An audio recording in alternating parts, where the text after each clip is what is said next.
Hello viewer, আসসালামু আলাইকুম। জন্মের পর থেকে আমাদের শুধু ভয় আর ভয়। আমাদের ভয় হচ্ছে মৃত্যু নিয়ে, আমাদের ভয় হচ্ছে অর্জিত সম্পদ চলে যেতে পারে, আমাদের ভয় হচ্ছে আমাদের সুনাম নষ্ট হতে পারে। এভাবে আমরা বিভিন্ন প্রকার ভয়ের মধ্য দিয়ে আমরা আমাদের জীবনকে অতিবাহিত করি। সর্বশেষ আমরা মৃত্যুর কোলে ঢলে পড়ি। এটাই হচ্ছে আমাদের জীবন। তো প্রিয় ভিউয়ার, আজকে আলোচনা করব এই ভয়টার অ্যাকচুয়ালিটি কী, এই ভয়টা আসলে কী, এই ভয়টার ধরন কী এবং এই ভয় থেকে আমরা কিভাবে মুক্তি পেতে পারি, এই বিষয়ে কথা বলবো। সঙ্গে আছে আমি প্রভাষক ইফতেখার আহমেদ রতন। আমরা আসলে ভয় করে থাকি যে আমাদের অর্জিত সম্পদ নষ্ট হয়ে যেতে পারে, চলে যেতে পারে, আমরা হারিয়ে ফেলতে পারি। যে হাজার হাজার কোটি টাকার মালিক, তারও যেমন ভয় আছে, আর যে মাত্র 1 লক্ষ টাকার মালিক, তারও এই টাকা বা এই সম্পদ হারিয়ে যাবার ভয় থাকে। বিশেষ করে গরিবরা যখন হঠাৎ করে কিছু টাকা পয়সার মালিক হয়, তাদের টাকা পয়সা হারিয়ে যাবার ভয়টা আরও অনেক বেশি থাকে। আমরা ভয় করি আমাদের সুনাম নষ্ট হতে পারে। আমরা আমাদের সুনামকে অর্জন করেছি, হয়তো কেউ আমাদের দুর্নাম করতে পারে, আমরা সেটির ভয় করি। আমরা মৃত্যুকে ভয় করি। আমরা ভয় করি কোনো অসুখ বিসুখ, বড় ধরনের প্রবলেমকে আমরা ভয় করি।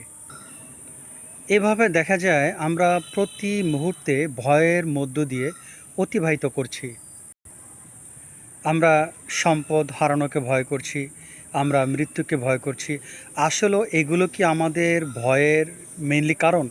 এগুলো কি আমাদেরকে আসলে ভয় দিতে পারে? এইটি একটু বিষয়টি ব্যাখ্যা করব। এই বিষয়টির অ্যাকচুয়ালিটিটা কী দেখেন। যদি আপনি মনে করেন মৃত্যু একটা বিষয়, মৃত্যু হলে মৃত্যু আমাদের হবেই, সেটা অনিবার্য। আর এই জন্য আমরা মৃত্যুকে ভয় করি। কেননা এই 70-80 বছরের জীবনই আমাদের মেন জীবন নয়, আমাদেরকে মৃত্যুবরণ করতে হবে। আমরা মৃত্যুকে ভয় করি। এখন আপনার ভয়ের কারণ হচ্ছে মৃত্যু, স্বাভাবিক। মৃত্যুকে আপনি ভয় করছেন। এখন যদি আমি প্রশ্ন করি যে আসলে মৃত্যু কি মানুষের ভয়ের অ্যাকচুয়াল কারণ? যদি মৃত্যু মানুষের ভয়ের কারণ হয়, তাহলে আমি আপনাদেরকে প্রশ্ন করব যে যারা দেশপ্রেমিক, যারা দেশকে অনেক ভালোবাসেন, তারা তো দেশের জন্য সহজে মৃত্যুবরণ করেন। 1971 সালে এই দেশের অনেক যুবকেরা, অনেক লোকেরা শহীদ হয়েছেন, দেশের জন্য মৃত্যুবরণ করেছেন। তারা যদি মৃত্যুকে ভয় করতেন, তাহলে কিন্তু আমরা স্বাধীনতা অর্জন করতে পারতাম না। পৃথিবীতে লক্ষ লক্ষ কোটি কোটি সোলজার আছেন, যারা তাদের দেশকে রক্ষা করার জন্য যে কোনো মুহূর্তে মৃত্যুবরণ করতে পারেন। তাহলে আমরা বুঝতে পারলাম মৃত্যু অ্যাকচুয়ালি কোনো ভয় নয়। যদি যদি মৃত্যু ভয়টা চিরন্তন হতো, যে হ্যাঁ, মৃত্যুর ভয়টা সবার জন্য চিরন্তন, তাহলে এই সারা পৃথিবীতে কোনো দেশপ্রেমিক থাকতেন না, আর সারা পৃথিবীতে কোনো সোলজারও থাকতেন না। তার মানে দেশপ্রেমিক যারা, সোলজার যারা, তাদের কাছে মৃত্যু কোনো ভয় নয়। অথচ আমরা মৃত্যুকে ভয় করছি। তাহলে বুঝতে হবে যে আমাদের এখানে একটা আন্ডারস্ট্যান্ডিংয়ের প্রবলেম আছে, যার কারণে আমরা মৃত্যুকে ভয় করছি। তারপর দেখেন, আমরা সম্পদকে ভালোবাসি, সেজন্য সম্পদ হারিয়ে গেলে আমরা অনেক ব্যথা পাই। কিন্তু একজন প্রকৃত সাধুর কাছে সম্পদের কোনো প্রকার মূল্য নেই। তাহলে দেখেন, সম্পদ আমাদের ভয়ের কারণ হলেও সাধুর কাছে সম্পদের ভয়ের কোনো কারণ নেই। তার মানে আসলে সম্পদ আমাদের ভয়ের কারণ নয়। আমাদের ভয়ের কারণ আমাদের সংকীর্ণ চিন্তাভাবনা। আমরা মনে করি এই সম্পদ চিরস্থায়ী, সম্পদ আজীবন থাকবে। এই ধরনের সম্পদ সম্পর্কে মিসআন্ডারস্ট্যান্ডিং, সম্পদ সম্পর্কে আমাদের ভুল চিন্তাভাবনা আমাদের ভয়ের কারণ। যদি আমরা জানতাম সম্পদ চিরস্থায়ী নয়, তাহলে আমরা ভয় করতাম না। আরেকটা বিষয় বলতে হয়, আজকাল নারীরা, আমি সম্মান রেখেই কথাটা বলছি, আজকাল নারীরা তারা তাদের রূপের ব্যাপারে টু মাচ সিরিয়াস। তারা চিন্তা করেন যে বয়স হয়ে যাচ্ছে, এখন যদি রূপচর্চা না করি হয়তো স্বামীরা পছন্দ করবেন না। এর জন্য তারা তাদের সৌন্দর্যকে নিয়ে ভয় করেন। বয়স হয়ে যাচ্ছে, চেহারায় ভাঁজ পড়ে যাবে, চোখের কালো দাগ থাকবে, চোখের সে কালো কালো ভাবটা থাকবে না, হ্যাঁ, কালো চোখ ঘোলাটে হয়ে যাবে। এভাবে তারা তারা তাদের সৌন্দর্যকে নিয়ে ভয় করেন, সৌন্দর্য হারিয়ে যাওয়াকে নিয়ে তারা ভয় করেন। তারা ভয় করেন যে বয়স হয়ে যাচ্ছে, সৌন্দর্য হারিয়ে যাচ্ছে। এভাবে আমরা সবাই একটা ভয়ের মধ্য দিয়ে জীবনযাপন করছি। কিন্তু এই বিষয়টা আপনারা সবাই জানেন, অনেক নারী আছেন যারা খুবই রূপবতী, বাট তারা তাদের সৌন্দর্যের ব্যাপারে কখনোই খেয়াল রাখে না। এ ব্যাপারে তারা সচেতনই নয়। তারা নিজেরাও জানেন না তারা কতটা রূপবতী। তারা তো চলছেন, তারা তো বেঁচে আছেন। আবার অনেক নারী আছেন তাদের দেখতে কুৎসিত, কিন্তু তারা সেটা কখনো মনে করেন না। তাদের সেই সময়টা নেই। তারা নিজেরাই নিজেদেরকে নিয়ে ব্যস্ত থাকেন, পরিবারকে নিয়ে ব্যস্ত থাকেন, নিজেদের রূপ সৌন্দর্য এইগুলোর দিকে খেয়াল করছেন না। হয়তো এর মধ্যে অনেকে বিজনেসম্যান আছেন, হয়তো এর মধ্যে অনেকে উদ্যোক্তা আছেন, বিভিন্ন পেশার লোকজন আছেন যেখানে দেখা যায় অনেক নারী কুৎসিত, বাট তাদের ওই দিকে ভাবার কোনো সময় নেই। তারা কি বেঁচে আছেন না? তারা তো অবশ্যই ভালোভাবে বেঁচে আছেন। বরং যে সকল নারীরা তাদের রূপ নিয়ে বেশি চিন্তিত, আমি মনে করি তাদের চাইতে এই সকল নারীরা অনেক ভালো আছেন। তাহলে আমরা বুঝতে পারলাম রূপ সৌন্দর্য হারিয়ে যাওয়া আমাদের ভয়ের কারণ নয়, বরং রূপ সৌন্দর্য সম্পর্কে একটা মিসআন্ডারস্ট্যান্ডিং, আমাদের যে ভুল ধারণা যে আজীবন আমাদের সৌন্দর্য থাকবে, আমরা সবসময় চিররূপবতী থাকব, এই চিন্তা ভাবনাটা আমাদের ভয়ের কারণ। তার মানে রূপ সৌন্দর্য ভয় নয়, ভয় হচ্ছে আমরা এই বিষয়ে যথেষ্ট জ্ঞানী নই। তাহলে প্রিয় ভিউয়ার, আমরা বুঝতে পারলাম আমাদের অনেক ভয়ের কোনো প্রপার যৌক্তিকতা নেই।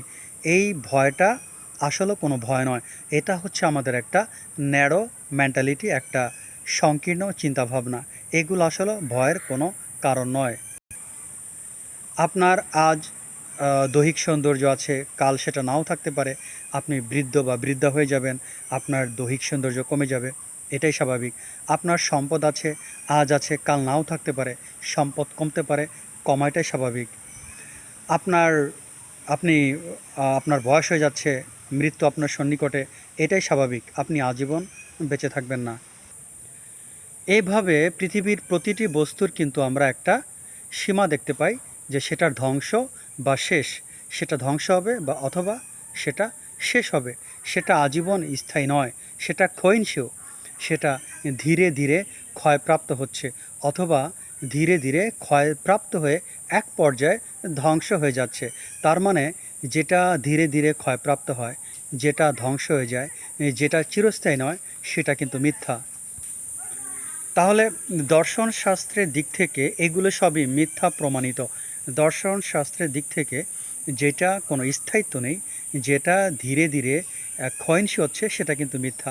কিন্তু আমরা ধরে নিচ্ছি আমাদের সম্পদ সত্য। এটাই হচ্ছে আমাদের সবচেয়ে বড় বোকামি। তার সাথে আমরা আরেকটা বোকামি করছি যে এই সম্পদ আমাদের চিরস্থায়ী। এটা ভেবে আমরা আরেকটা বোকামি করছি, যার কারণে সম্পদ হারানোর ভয়ে আমরা একটু আতঙ্কের মধ্যেই বিরাজমান করি। আপনারা হয়তো জানেন, বিখ্যাত দার্শনিক শঙ্করাচার্য উনি একটা কথা বলেছিলেন, যেই কথাটা দর্শন শাস্ত্রে খুব একটা ইম্পর্ট্যান্ট জায়গা দখল করে আছে। উনি বলেছিলেন এই জগৎ মিথ্যা। এই জগৎ মিথ্যা উনি কেন বলেছিলেন, এটির একটি দার্শনিক ব্যাখ্যা আছে। মিথ্যার অর্থটা কি? মিথ্যা কাকে বলে? যেটার বাস্তব কোনো অস্তিত্ব নেই। আপনি একটা গাছের দিক তাকান, সেটা যতই পুরানো গাছ হোক না কেন, এটা মিথ্যা। মানে অ্যাপারেন্টলি আমাদের কাছে গাছের অস্তিত্ব বাস্তব হলেও একসময় গাছটা থাকবে না। আপনার আমার সৌন্দর্য, আপনার আমার জীবন এক পর্যায়ে থাকবে না, আমাদের অর্থ এক পর্যায়ে থাকবে না। এগুলো সবই হচ্ছে মিথ্যা।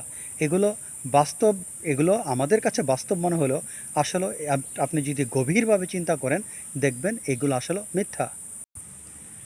এখন হয়তো আপনি বুঝতে পারছেন এই মিথ্যা বিষয় নিয়ে আপনি ভয় করছেন, এই মিথ্যা বিষয়টাকে নিয়ে আপনি চিন্তা ভাবনা করছেন। আপনি ভয় করছেন আমার এই জিনিসগুলো হারিয়ে যেতে পারে, আমার সম্পদ হারিয়ে যেতে পারে, আমার মৃত্যু হতে পারে। তো তাহলে যেটার অ্যাকচুয়ালিটি নাই, যেটার কোনো চিরন্তন অস্তিত্ব নাই, যেটা অবশ্যই ক্ষয়প্রাপ্ত হবে, যেটা অবশ্যই কোন এক পর্যায়ে থাকবে না, আপনি সেটাকে নিয়ে যদি চিন্তা ভাবনা করেন, সেটাকে নিয়ে যদি আপনি ভয় পান, তাহলে আপনার ভয় পাওয়ার যৌক্তিকতাই তো অ্যাকচুয়ালি নেই।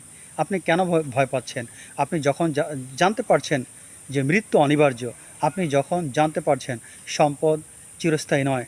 আপনি যখন জানতে পারছেন আপনার সুনাম চিরস্থায়ী নয়, আপনি যখন জানতে পারছেন আপনার সৌন্দর্য চিরস্থায়ী নয়, তাহলে এগুলো হারাতে আপনার ভয় হওয়া তো অ্যাকচুয়ালি উচিত নয়। তাহলে আমরা বুঝতে পারলাম যে আমাদের ভয়ের যৌক্তিকতা আসলেও যৌক্তিক নয়, এটা অযৌক্তিক সম্পূর্ণরূপে। তাই এই সকল ভয় থেকে মুক্তি পেতে হলে আপনাকে চিন্তা করতে হবে আপনার সম্পদ আছে, ওকে, ভালো। আবার আপনাকে এটাও চিন্তা করতে হবে এই সম্পদ কাল আবার নাও থাকতে পারে। আপনার দৈহিক সৌন্দর্য আছে, ওকে ফাইন, এই সৌন্দর্য এক পর্যায়ে থাকবে না, সেটাকে আপনার বুঝতে হবে। আপনি এখন বেঁচে আছেন, ওকে, মহান আল্লাহ তাআলার শুকরিয়া আদায় করেন। আপনি 5 মিনিট পরে বেঁচে নাও থাকতে পারেন, সেটাও ভাবেন। এভাবে প্রতিটি জিনিসের আপনি দুটো দিক ভাবেন, যেটি আমার আছে, ওকে ফাইন, আবার সেটি নাও থাকতে পারে। তাহলে দেখবেন এক পর্যায়ে এইসব বিষয় নিয়ে আপনার কোনো ভয় থাকবে না। আশা করি ভিডিওটি বুঝতে পেরেছেন। সবাই ভালো থাকেন। আজ এ পর্যন্ত, আল্লাহ হাফেজ।